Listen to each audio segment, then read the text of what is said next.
पहान सुत्तंग के भाग 1 में हमने सुत्त के प्रारंभिक हिस्से पर चर्चा कर ली। गाथाएं बाकी है। इस वीडियो में हम गाथाओं पर चर्चा करेंगे। गोयंका जी के वीडियो में 14 मिनट के बाद गाथाओं को समझाया गया है।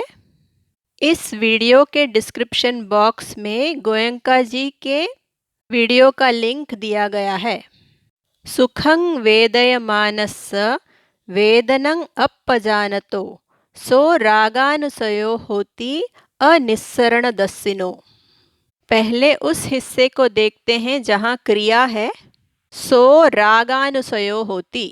वो राग का अनुशय होता है। पहले से संग्रहित रागानुशय के संवर्धन का कारण बनता है। ऐसा कब होता है? जब सुखं वेदयमानस्य वेदनं अपजानतो, सुखद वेदना का अनुभव करता हुआ जब वेदना को प्रज्ञापूर्वक नहीं जानता है।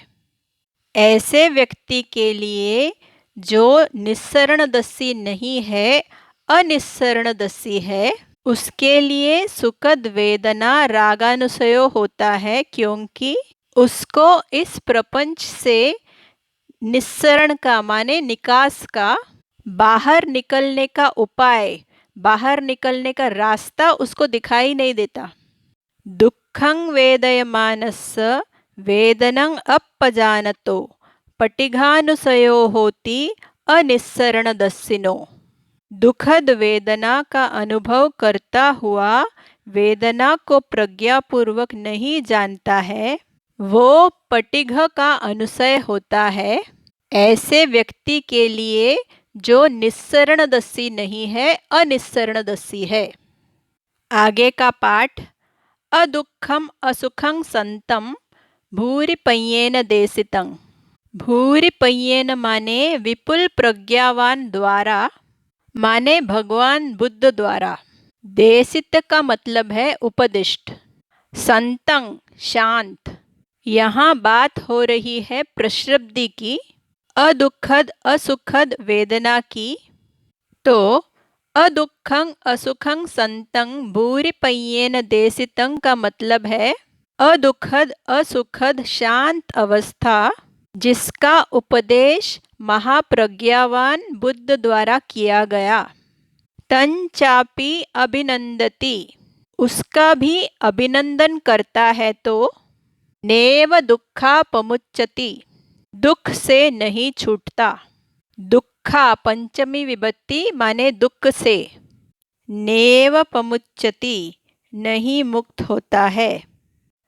यतो च भिक्खु आतापि संपजयं न रिंचति, जब कोई भिक्खु आतापि है, प्रयत्नशील है, और संपजयं न रिंचति संप्रज्ञान को नहीं छोड़ता, संप्रज्ञान रहित नहीं होता।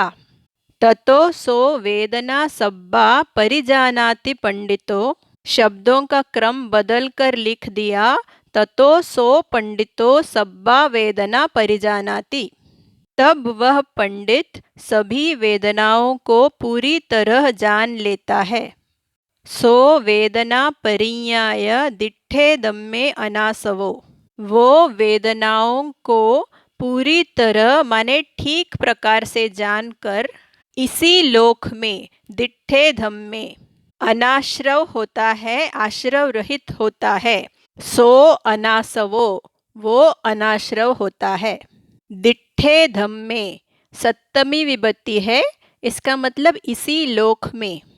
परलोक संबंधी बात हो तो संपरायिक शब्द का प्रयोग होता है, और इस लोक के लिए दिट्ठ धम्म शब्द का प्रयोग होता है।